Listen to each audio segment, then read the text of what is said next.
People always ask me, how can you walk up to complete strangers and start conversations so easily? The truth, I couldn't. When I first came to America, I became the quiet student. Whenever the professor asked, who wants to answer? I immediately looked down at my notebook. But not because I didn't know the answer, but because I hoped someone else would speak first.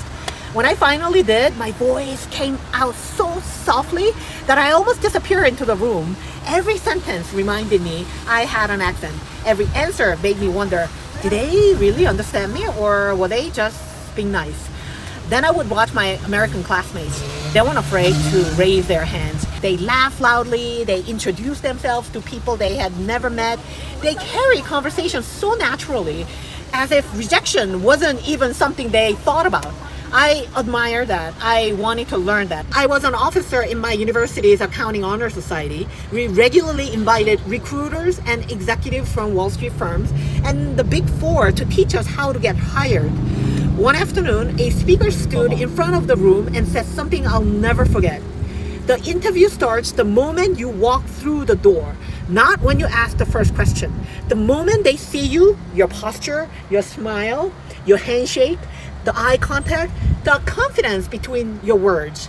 I remember sitting there thinking, I've spent years studying accounting, but almost no time learning how to make people feel comfortable around me.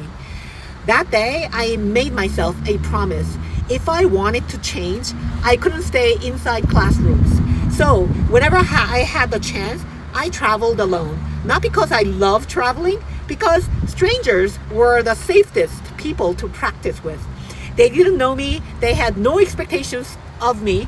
If my English sounded awkward, if I embarrassed myself, if the conversation went nowhere, I would probably never see them again. So every stranger became another chance to become the person I wanted to be. Looking back wasn't an adventure. It was years of communication practice disguised as travel. Tomorrow, that practice would eventually lead me to one of the most unexpected places in the world. Hit follow.